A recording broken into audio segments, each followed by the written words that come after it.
أعوذ بالله من الشيطان الرجيم. بسم الله الرحمن الرحيم. قل هل يستوي الذين يعلمون والذين لا يعلمون؟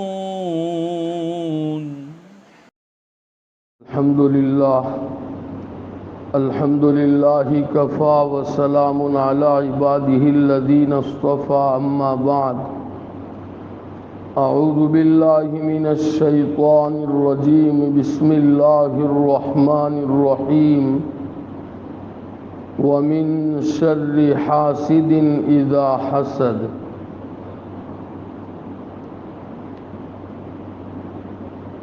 شروع سورت میں اللہ جل جلالہ و عم نوالہ نے تمام مخلوق کے شر اور برائی سے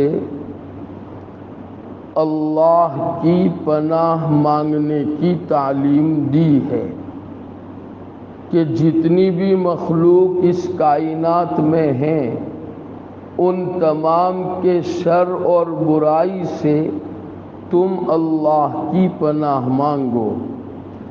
اس کے بعد مستقلاً اور خاص طور سے 3 چیزوں کے شر اور ان کی برائی سے پناہ مانگنے کو اہتمام کے ساتھ ذکر فرمایا ہے، اس لیے کہ انسان کو تکلیف پہنچانے میں ان 3 کا بڑا دخل ہے.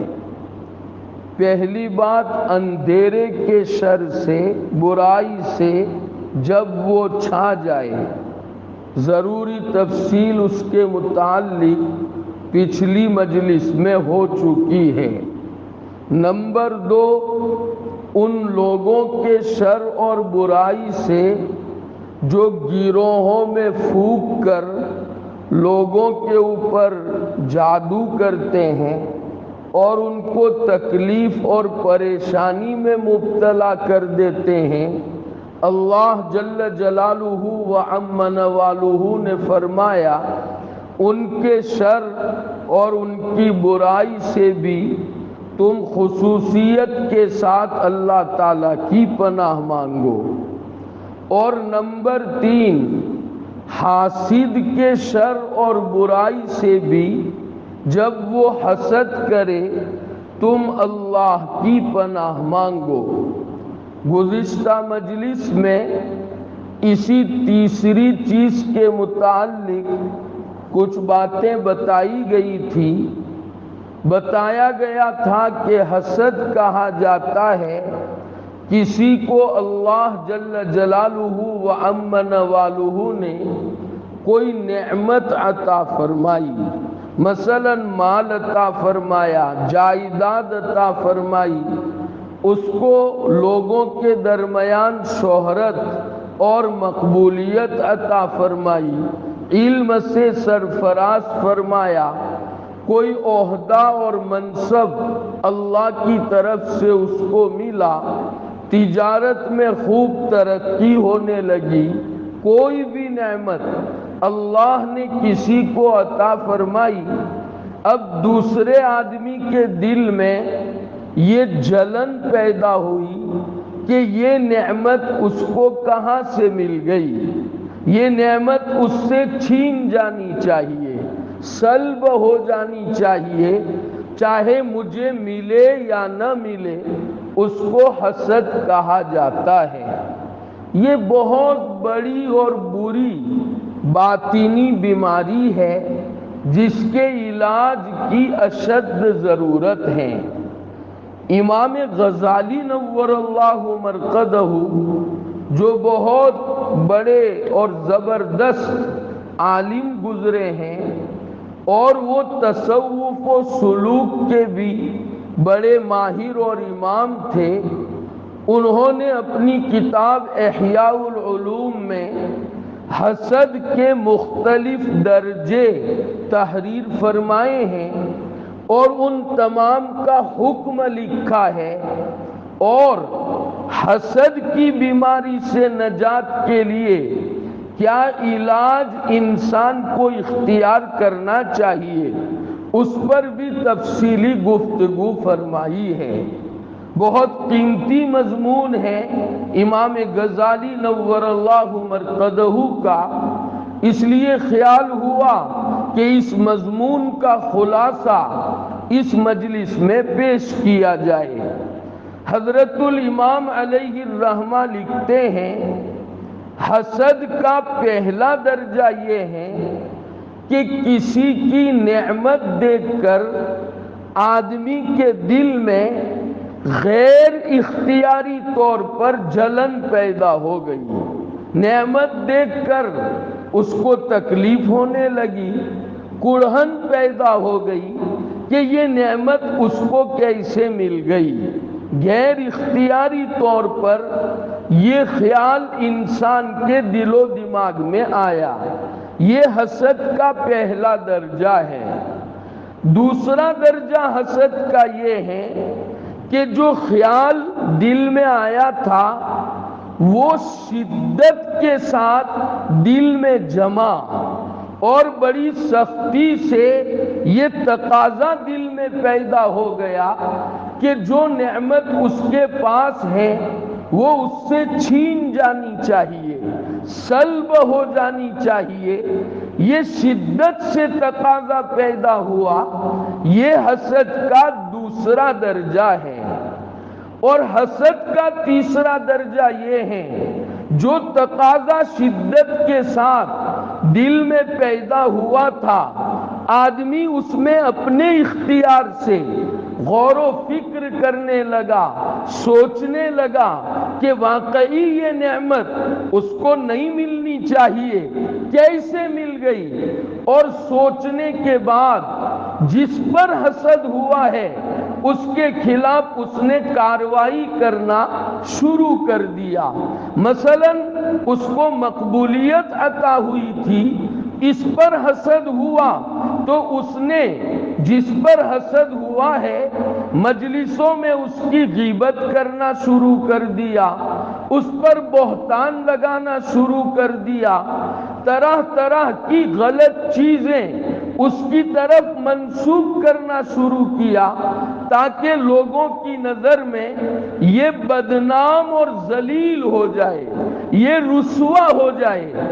اسی طرح کوئی عہدہ ملا تھا کسی کو تو بڑے آدمی کے پاس جا کر اس کی چغلی کرنے لگا، غلط باتیں بتانے لگا تاکہ یہ عہدہ اور منصب اس سے چھین جائے۔ خیر، کارروائی کرنا شروع کر دیا۔ یاد رکھیں امام غزالی نور اللہ مرقدہ فرماتے ہیں، حسد کا جو پہلا اور دوسرا درجہ ہے وہ چونکہ غیر اختیاری ہے، آدمی نے اپنے اختیار سے کوئی خیال اپنے دل میں نہیں جمایا، غیر اختیاری طور پر تکلیف ہو گئی، کڑن ہو گئی کہ یہ نعمت اس کو کیوں ملی، یا غیر اختیاری طور پر شدید تقاضا پیدا ہو گیا کہ یہ نعمت اس کے پاس سے چھین جانی چاہیے۔ تو یہ دونوں چیزیں چونکہ غیر اختیاری ہے اور غیر اختیاری چیزوں پر اللہ کی طرف سے کوئی پکڑ نہیں ہے۔ اللہ رب العزت نے قرآن مجید میں ارشاد فرمایا ہے، لا یکلف اللہ نفسا الا وسعها، اللہ تعالی ہر شخص کو اس کی اپنی طاقت کے بقدر ہی مکلف بناتے ہیں۔ غیر اختیاری طور پر اس طرح کے خیالات کا آ جانا یہ انسان کی اپنی مجبوری ہے، وہ ایسے خیالات کو روک ہی نہیں سکتا ہے، لہذا اس کے اوپر کوئی گناہ نہیں ہے۔ لیکن امام غزالی فرماتے ہیں رحمت اللہ علیہ، اس کا بھی علاج کرنا ضروری ہے، کیونکہ اس طرح کے خیالات اور تقاضے کسی کی نعمت دیکھ کر چھین جانے کے اگر آپ کے دل میں بار بار آئیں گے اور آپ اس کا علاج نہیں کریں گے تو بالآخر یہ خیال آپ کے دل میں جم جائے گا اور اس میں غور کر کے سوچ کر آپ اس شخص کے خلاف کارروائی کرنے لگ جائیں گے اور بہت بڑے گناہ میں آپ مبتلا ہو جائیں گے۔ اس لیے خیال اور تقاضا بھی ہو تو اس کا بھی علاج کرنا چاہیے۔ اب اس کا علاج کیا ہے؟ امام غزالی نور اللہ مرقدہ نے اس کا علاج یہ تجویز فرمایا ہے کہ سب سے پہلے تو آدمی اس خیال کو برا سمجھے کہ میرے دل میں فلاں آدمی کی نعمت دیکھ کر جو خیال پیدا ہوا ہے کہ وہ نعمت اس سے چھین جائے، مجھے تکلیف ہو رہی ہے نعمت کو دیکھ کر، سب سے پہلے اس کو برا سمجھے کہ یہ خیال میرے لیے اچھا نہیں ہے، یہ دنیا اور آخرت کی رسوائی، ذلت اور عذاب کا ذریعہ ہے۔ برا سمجھ کر اللہ رب العزت سے دعا کر دے کہ اے اللہ میں یہ نہیں چاہتا کہ اس طرح کے خیالات میرے دل میں آئے، تو میری مدد فرما۔ تو پہلا علاج تو یہ ہے کہ اس کو برا سمجھے۔ بہت سی چیزیں ایسی ہیں جن کو انسان برا ہی نہیں سمجھتا تو وہ برائی اس کی طبیعت میں گھر کر جاتی ہے۔ دسیوں مثالیں ہیں اس کی، انشاءاللہ اس کی تفصیلات ہم کسی مجلس میں عرض کر دیں گے۔ تو پہلا علاج یہ ہے کہ دل میں جو خیال آیا ہے، تکلیف ہوئی ہے، نعمت دیکھ کر جو جلن ہوئی ہے اور ایسا خیال آیا ہے کہ وہ نعمت چھین جائے، اس خیال کو برا سمجھے کہ یہ اچھا خیال نہیں ہے، میرے لیے تباہی اور رسوائی کا ذریعہ ہے۔ پہلا علاج یہ ہے۔ اور دوسرا علاج اس کا یہ ہے، جو کڑوی گولی ہے لیکن اس کے بغیر نفس کا علاج نہیں ہو سکتا ہے، وہ یہ ہے کہ جس کے متعلق نعمت دیکھ کر ہمیں جلن ہوئی ہے، ہم اس کے حق میں دعا کریں کہ اے اللہ اس کی اس نعمت میں اور ترقی دے، برکت عطا فرما۔ دل تو نہیں چاہے گا، کیونکہ دل اندر سے یہ چاہتا ہے کہ اس کو نعمت کیوں مل گئی۔ دل کا اور نفس کا تقاضا دوسرا ہے، لیکن اپنے نفس پر آرے چلائے اور اس کی ترقی کے لیے دعا کرے۔ اللہ نے کسی کو علم عطا کیا ہے، اس کا علم دیکھ کر دل میں حسد پیدا ہو گیا، جلن پیدا ہو گئی۔ اب علاج یہ ہے کہ ہم یہ دعا کریں، اے اللہ اس کے علم میں اور برکت عطا فرما اور اس کے علم کو اس کے حق میں نافع بنا، مخلوق کے خدا کو اس سے دیر اور دور کے لیے فیضیاب فرما۔ جب یہ دعا کریں گے، نفس پر آرے چلیں گے، تو پھر اس طرح کا خیال ہمارے اپنے دل میں نہیں آئے گا۔ اللہ نے کسی کو مال دیا ہے، جائیداد دی ہے، تجارت میں خوب ترقی ہے، ہمارے دل میں اگر حسد پیدا ہو تو ہم اس کے حق میں دعا کریں، اے اللہ اور برکت والا رزق اس کو عطا فرما، اس کی اور اس کی نسلوں، اس کو اور اس کی نسلوں کو آباد فرما، خوشحال فرما۔ تو یہ خیال جو ہمارے اپنے دل میں آیا ہے وہ انشاءاللہ نکل جائے گا۔ اور تیسرا علاج یہ ہے کہ جس شخص کے بارے میں حسد ہوا ہے، لوگوں کے سامنے اس کی تعریف کرنا شروع کر دے کہ فلاں آدمی بہت اچھا ہے، خیر خواہ ہے، اللہ تعالیٰ کا نیک بندہ ہے، درد مند دل کا وہ حامل ہے، امت کا غم ہے اس کے دل میں، غریبوں کا خیر خواہ ہے۔ اس طرح سے لوگوں کے درمیان اس کی تعریف کرے تو بھی نفس پر آرے چلیں گے، چونکہ نفس یہ چاہتا ہے کہ اس کا برا ہو اور ہم اس کی تعریف کر رہے ہیں، بدنام ہونے کے بجائے ہم اسے نیک نام بنا رہے ہیں۔ جب اس طرح ہم علاج کریں گے تو انشاءاللہ تعالی حسد کے وہ درجے جو حرام ہیں اس میں مبتلا ہونے سے ہماری حفاظت ہو جائے گی، یہ خیال ہی ہمارے اپنے دل سے نکل جائے گا۔ اور اگر ہم نے اس خیال کا علاج نہ کیا تو آگے چل کر ہم اس خیال میں غور و فکر کریں گے، اپنے اختیار سے اس خیال کو اپنے دل میں جمائیں گے، اور جس پر ہمیں حسد ہوا ہے اس کے خلاف ہم کارروائی شروع کریں گے تاکہ اس کے پاس جو نعمت ہے وہ باقی نہ رہے اور ہم بڑے گناہ میں مبتلا ہوں گے، اور آخر کار نقصان تو ہمارا ہی ہوگا۔ ہم اگر کسی پر حسد کریں گے تو حاسد خود ہی اپنی حسد کی آگ میں جل جاتا ہے، جس پر حسد کرتا ہے اس کا کوئی نقصان نہیں ہوتا ہے۔ مجھے امام اعظم امام ابو حنیفہ نور اللہ مرقدہ وبرد مسجاہ کا ایک واقعہ یاد آ گیا۔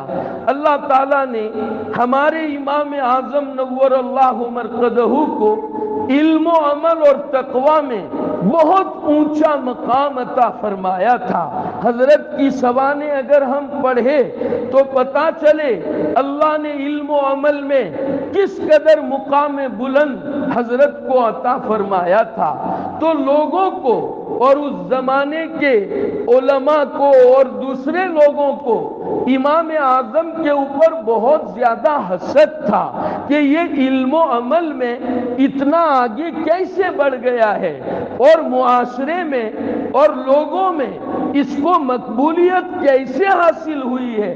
یہ بدنام ہونا چاہیے، ذلیل ہونا چاہیے، تاکہ اس کی مقبولیت خاک میں مل جائے اور اس کا احترام اور اس کی عظمت لوگوں کے دل میں سے نکل جائے۔ چنانچہ ان حاسدوں نے ایک کارروائی شروع کی، ایک عورت کو جو نوجوان تھی تیار کیا، ورغلایا، اس کو بہکایا کہ تم کسی بہانے سے امام ابو حنیفہ کو اپنے گھر کے اندر بلاؤ اور گھر کا دروازہ اندر سے بند کر دو، اور یہ کہو کہ یہ آدمی بدنیتی سے میرے گھر میں داخل ہوا تھا، اس کے اوپر زنا کا الزام لگاؤ تاکہ یہ بدنام ہو، رسوا ہو، ہم تمہیں اتنے پیسے اور اتنا مال دیں گے۔ بیچاری عورت بولی بالی ہوتی ہے، پھسل بہت جلدی جاتی ہے، اگرچہ پھسلا بھی بہت جلدی دیتی ہے۔ مردوں کو پھسلانے میں یہ جتنی ماہر ہوتی ہے شاید اور کوئی اتنا ماہر نہیں ہوتا ہے۔ تو بہرحال عورت ان کے جھانسے میں اور بہکاوے میں آ گئی، کہا ٹھیک ہے میں ان کے ساتھ اس طرح کا معاملہ کرتی ہوں۔ چنانچہ گھر کا دروازہ کھول کر پردے میں باہر کھڑی ہو گئی۔ امام اعظم نور اللہ مرقدہ کا وہاں سے گزر ہوا تو وہ عورت پردے میں کہنے لگی مجھے آپ کا ایک کام ہے۔ فرمایا کیا کام ہے؟ کہا میرے ابا کا آخری وقت ہے، سکرات الموت میں وہ مبتلا ہے، وہ کچھ نصیحت وصیت کر رہے ہیں لیکن مجھے سمجھ نہیں آتا، اگر آپ تشریف لائے اور ان کی نصیحت وصیت سنیں تو آگے اس پر عمل کرنا آسان ہو جائے، لہذا ضرورت ہے آپ کی، درخواست ہے تشریف لائے۔ اللہ تعالیٰ علماء اور اللہ والوں کے دل میں امت کا درد و غم رکھتے ہیں، وہ ہمیشہ اس کی فکر میں رہتے ہیں کس طرح امت کا بھلا ہو جائے اور کس طرح امت کو اللہ رب العزت خوشحالیاں عطا فرمائے، دین دنیا ہر اعتبار سے امت ترقی کرے اور اللہ کے یہاں بھی ان کو محبوبیت کا مقام مل جائے، یہ درد اللہ تعالیٰ علماء کو عطا فرماتے ہیں۔ تو امام اعظم نے دیکھا کہ بیچاری پریشان ہے، والد بھی اس کا سکرات الموت میں ہے، وصیت سننا چاہتی ہے سمجھ نہیں آتی۔ امام صاحب اندر تشریف لے گئے تو اس عورت نے دروازہ بند کر دیا اور امام اعظم کے متعلق یہ کہا تم بدنیتی سے میرے گھر میں داخل ہوئے ہو۔ حاسدین یہ منظر دیکھ ہی رہے تھے، جو ہی انہوں نے دیکھا کہ امام صاحب گھر کے اندر گئے ہیں، باہر سے دروازہ بند کر دیا اور حاکم کے یہاں شکایت لگائی کہ یہ ابو حنیفہ فلاں عورت سے منہ کالا کر رہا ہے، العیاذ باللہ۔ پولیس آئی اور امام اعظم کو اور اس عورت کو پکڑ کر لے گئی، عدالت میں ان کو کھڑا کیا گیا، جج نے فیصلہ کیا ابھی ان دونوں کو بند کر دیا جائے، صبح ان کی پیشی ہوگی اور پھر جو فیصلہ ہوگا ہم سنائیں گے۔ چنانچہ دونوں کو ایک تنگ تاریک کوٹری میں بند کر دیا۔ امام اعظم نور اللہ مرقدہ تو نماز کے لیے کھڑے ہو گئے، اس لیے کہ اللہ تعالیٰ نے عبادت کا بھی ایسا ہی ذوق ہمارے امام صاحب کو عطا فرمایا تھا۔ ان کے متعلق لکھا ہے 40 سال تک عشاء کے وضو سے فجر کی نماز حضرت الامام رحمہ اللہ نے پڑھی ہے۔ آپ انداز لگائے عبادت کا کیسا ذوق تھا، تو اللہ کے سامنے لو لگایا، نماز پڑھنے لگے۔ وہ عورت شرمندہ ہوئی کہ یہ تو بڑا نیک اور اچھا آدمی ہے اور میں نے اس کے ساتھ یہ کیا کر دیا، تو وہ امام اعظم سے معافی مانگنے لگی، مجھے معاف کر دیجئے، میں لوگوں کے بہکاوے میں آ گئی اور آپ کے ساتھ میں نے یہ معاملہ کر دیا۔ امام صاحب فرماتے کوئی مسئلہ نہیں ہے، جو ہونا تھا ہو گیا، لیکن ایک کام کرو، تم جو آفیسر ہماری حفاظت اور نگرانی پر ذمہ دار ہیں، اس سے اجازت لے کر کسی طرح میرے گھر جاؤ اور میری اہلیہ کو یہ سارا واقعہ سناؤ، تم وہی رک جانا اور میری اہلیہ اور بیوی کو برقع اوڑھ کر یہاں بھیج دینا۔ تو اس عورت نے اس ذمہ دار آفیسر سے کہا مجھے ایک دم سے تمہارے آدمیوں نے پکڑ لیا، مجھے ایک ضروری اور اہم کام ہے، اگر آپ اجازت دے میں جاتی ہوں اور وہ کام نمٹا کر فوراً واپس آؤں گی۔ ذمہ دار نے اجازت دے دی، جا سکتی ہو۔ یہ امام صاحب کے گھر گئی، ان کی بیوی کو سارا واقعہ سنایا کہ اس طرح کا معاملہ ہے اور مجھے خوب پچھتاوا ہے، تم برقع اوڑھ کر چلی جاؤ۔ چنانچہ امام اعظم کی اہلیہ تشریف لے گئی، آفیسر کو کیا پتا کون گیا تھا اور کون آیا، برقعے میں گئی تھی اور برقع نشین عورت آ گئی۔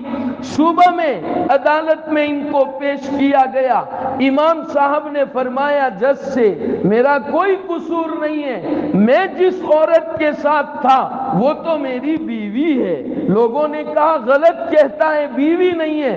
کہا ٹھیک ہے، پردہ اٹھواؤ اور دیکھ لو کون ہے۔ چنانچہ دیکھا کہ یہ تو ان کی بیوی ہے۔ اس طرح ان کا سارا پلان فیل ہو گیا اور حاسدین کو اللہ تعالیٰ نے ذلیل اور رسوا کیا۔ محسود یعنی جس پر حسد کیا جاتا ہے وہ ذلیل اور رسوا نہیں ہوتا، حسد کرنے والا خود حسد کی آگ میں جل کر راکھ ہو جاتا ہے اور جل جاتا ہے، دنیا اور آخرت برباد ہو جاتی ہے۔ اس لیے ضرورت ہے کہ ہم اس بیماری سے اپنے آپ کو بچائے، اپنا علاج کرتے رہے۔ ہمارے جو نفس کے چونچلے ہیں، نفس کی جو مکاریاں ہیں، ان کو سمجھے کہ میرا نفس مجھے کہاں کہاں سے خراب کر رہا ہے، اور اللہ رب العزت نے ہمیں یہ تعلیم بھی دی ہے کہ تم ایسے حسد کرنے والے کے شر سے اور برائی سے اللہ کی پناہ مانگا کرو۔ اللہ بہت بڑا بادشاہ ہے، اگر ہم اس کی حفاظت اور پناہ میں چلے جائیں گے تو کوئی ہمارا بال بھی بیکا نہیں کر سکتا ہے۔ گویا قرآن نے ہمیں یہ ہدایت دی ہے کہ اگر کوئی تم پر حسد کر رہا ہے، تمہارے خلاف کارروائی کر رہا ہے، تو تم حسد کا جواب حسد سے مت دو، اللہ کی پناہ مانگو۔ جو تمہارے خلاف کارروائی ہو رہی ہے، تمہیں بدنام کرنے کی جو کوششیں چل رہی ہے، تم اس پر صبر کرو، اللہ تمہیں بہت بڑا اجر دے گا۔ اللہ صبر کرنے والوں کے ساتھ ہوتے ہیں، ان اللہ مع الصابرین۔ کوئی بندہ یہ چاہے مجھے اللہ کی معیت نصیب ہو جائے تو اسے چاہیے کہ وہ صبر سے کام لے۔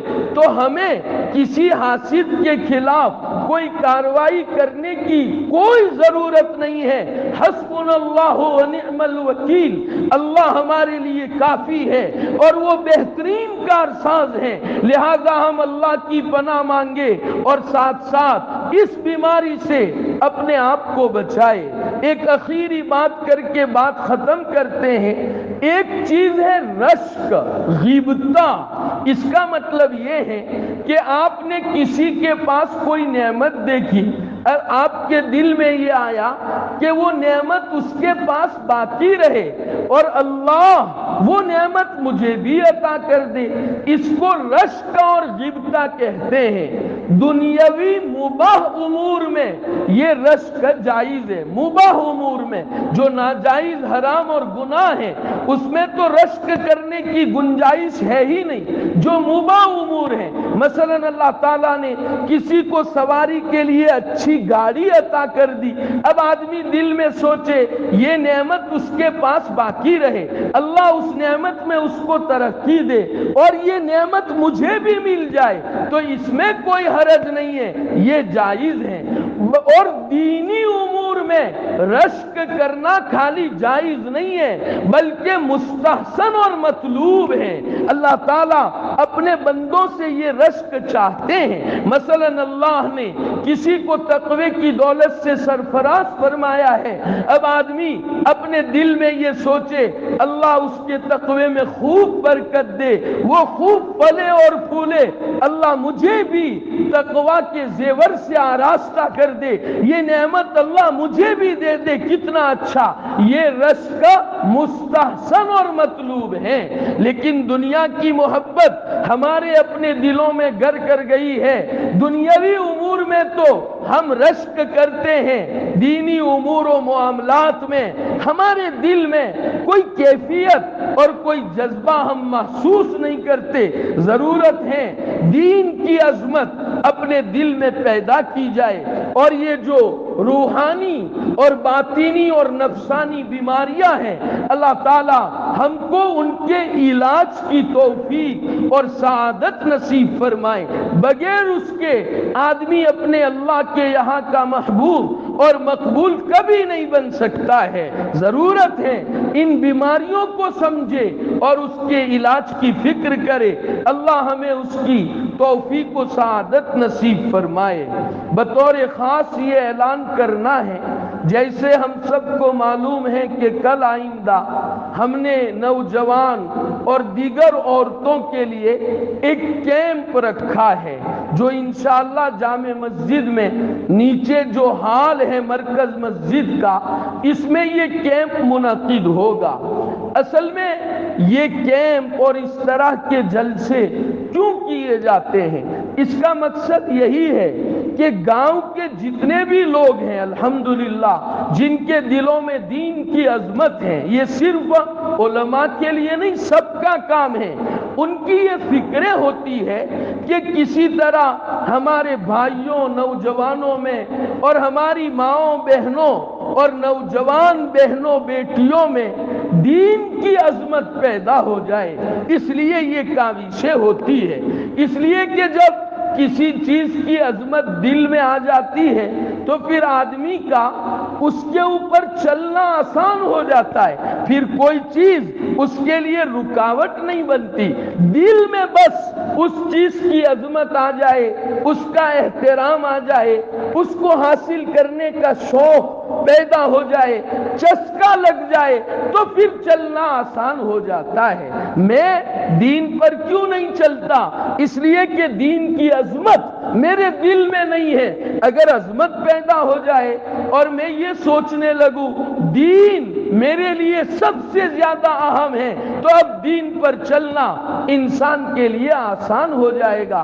اس لیے کوشش ہے تمام دینداروں کی، جن کو اللہ تعالیٰ نے امت کی فکر عطا فرمائی ہے، کہ کسی طرح ہمارے بستی اور قرب و جوار میں رہنے والے ہر فرد کے دل میں دین کی عظمت، دین کا احترام، دین سے عقیدت پیدا ہو جائے۔ اس لیے وقتاً فوقتاً پروگرام ہوتے ہیں۔ الحمدللہ دعوت و تبلیغ کے عنوان سے بھی نوجوانوں کو جوڑا جاتا ہے، محنتیں ہوتی ہے، اللہ کے راستے میں ان کو نکالا جاتا ہے تو دین کی عظمت ان کے دل میں آتی ہے۔ مجلس العلماء ٹنکاریہ نے بھی سوچا کہ اس طرح کا ایک کیمپ ہماری ماں بہنوں کے لیے بھی ہو اور ہمارے بھائی مردوں کے لیے بھی ہو۔ چنانچہ مستورات کا کیمپ آئندہ کل ہونے جا رہا ہے۔ میں آپ حضرات سے درخواست کرتا ہوں کہ ہم سب اپنی ذمہ داری سمجھ کر، یہ کسی ایک جمعیت کا کام نہیں ہے، ہم سب کی ذمہ داری ہے، تو اپنی ذمہ داری سمجھ کر ماں بہنوں اور بیٹیوں کو اس کیمپ میں شرکت کرنے کی پرزور دعوت دے، کسی طرح سمجھا بہلا کر ان کو اس طرح کی مجالس میں شریک کرے۔ کچھ بعید نہیں ہے، کوئی ایک لمحہ، کوئی ایک ساعت اللہ کے یہاں مستجاب ہوگی اور اس میں کوئی بات کان میں پڑ جائے گی، زندگی کی تبدیلی کا ذریعہ بن جائے گی، دین کی عظمت دل میں پیدا ہوگی۔ اس لیے آپ حضرات سب اس کی کوشش فرمائے اور ہماری ماں بہنوں تک بھی چونکہ میری آواز پہنچ رہی ہے، میں ان سے بھی درخواست اور گزارش کرتا ہوں کہ آئندہ کل کے کیمپ میں اور جب بھی ایسی دینی مجلسیں ہو کسی بھی کی طرف سے قائم کی جائے، خود بھی شرکت کرے، اپنے گھر کی تمام مستورات کو، محلے کی تمام مستورات کو، ماں بہنوں اور بیٹیوں کو جمع کرنے کی پوری کوشش کرے۔ اگر آپ کے ذریعے سے کسی ایک کو ہدایت مل جائے گی تو آپ کا بیڑا پار ہو جائے گا۔ تمام اس طرح کے پروگرام کو چاہے کسی بھی عنوان پر منعقد ہو، میں اپیل کرتا ہوں وہ پوری طرح کامیاب بنے، اس کی ہم سب کو کوشش کرنا ہے، کریں گے سب۔ اللہ رب العزت ہونے والے اس کیمپ کو اپنے فضل سے پوری طرح کامیاب فرمائے، ہر طرح کی رکاوٹ سے حفاظت فرمائے۔ میں اخیر میں دعا کی بھی گزارش کرتا ہوں آپ بھائیوں سے اور ماں بہنوں سے، اللہ اگر توفیق دے تو 2 رکعت نماز پڑھ کر اس کی کامیابی کے لیے دعا فرمائے۔ انشاءاللہ ہمارا بھی حصہ اس میں لگے گا، جتنے ماں بہنیں دین پر عمل کرے گی اللہ اس کا اجر و ثواب ہمارے نامہ اعمال میں لکھے گا۔ اللہ ہمیں اس کی توفیق عطا فرمائے۔ درود شریف پڑھ لے، مختصر دعا کرتے ہیں۔ اللہم لک الحمد کلہ ولک الشکر کلہ وإلیک یرجع الامر کلہ، اللہم لا نحصی ثناء علیک انت کما اثنیت علی نفسک، اللہم صل وسلم وبارک علی سیدنا محمد وعلی محبیہ بعدد فضائل لا الہ الا اللہ، یا ارحم الراحمین ویا اکرم الاکرمین ویا ذا الجلال والاکرام۔ اے اللہ ہم بڑے گنہگار، خطا کار، سیاہ کار ہیں، ظاہر کے بھی گندے ہیں اور باطن کے بھی گندے ہیں۔ اے اللہ مغفرت و رحمت کی بھیک مانگنے کے لیے آپ کے دربار عالی میں آئے ہیں۔ اے اللہ ہم بھکاریوں کو اپنے فضل سے مغفرت و رحمت کی بھیک عطا فرما دیجئے۔ اے اللہ اپنے فضل سے معاف فرما دیجئے، ہم سب پر رحم و کرم کا معاملہ فرما دیجئے۔ اے اللہ پوری امت مسلمہ کی مغفرت فرما دیجئے، سب پر رحم فرما دیجئے۔ اے اللہ دین متین پر چلنا اپنے فضل سے آسان فرما دیجئے، نفس و شیطان کے مکائد اور چال بازیوں سے اے اللہ اپنے فضل سے بچا لیجئے۔ اے اللہ جتنی بھی بیماریاں اور گناہ ہمارے جسم اور دل سے ہو رہے ہیں، اے اللہ اپنے فضل سے ہمیں ان سے نجات نصیب فرما دیجئے۔ اپنی شان ربوبیت سے بہترین تربیت فرما کر ہمیں اپنے محبوب اور مقبول بندوں میں شامل و داخل فرما دیجئے۔ اے اللہ آئندہ کل ہماری ماں بہنوں کا جو دینی کیمپ ہے، اے اللہ اس کو پوری طرح کامیاب فرما دیجئے۔ مستورات کے دلوں میں دین کی عظمت اور اس کا احترام اور عقیدت و محبت اپنے فضل سے پیدا فرما دیجئے۔ اے اللہ ہماری اس بستی پر خصوصی فضل و کرم کا معاملہ فرما دیجئے۔ اے اللہ ہر فرد کے دل میں دین کی عظمت اور اس کا احترام اے اللہ پیدا فرما دیجئے۔ اے اللہ دینی لائن سے جتنی بھی محنتیں ہماری اپنی بستی میں ہو رہی ہے، اے اللہ سب کو برابر فرما دیجئے۔ محنت کرنے والوں کے دلوں کو آپس میں ملا دیجئے۔ اے اللہ سب کو ایک اور نیک ہو کر محمد الرسول اللہ علیہ السلام کے لائے ہوئے دین کی اشاعت کے لیے قبول فرما لیجئے۔ آپس کے اختلاف و انتشار سے ہمارے گاؤں کو اور پوری امت کو محفوظ فرما لیجئے۔ اے اللہ امت کے حال پر رحم فرما دیجئے۔ اے اللہ امت بے یار و مددگار، بے سہارا اور بے آسرا ہے، اے اللہ امت کا ہاتھ پکڑ لیجئے۔ اے اللہ امت کی ڈوبتی کشتی کو نکال دیجئے۔ اے اللہ ہدایت کے نور سے پورے عالم کو منور فرما دیجئے۔ ہر کچے پکے گھر میں یہ کلمہ اور اس کا نور داخل فرما دیجئے۔ حضور اکرم علیہ السلام نے جتنی بھلائیاں مانگی ہے ہمیں اور پوری امت کو نصیب فرما دیجئے۔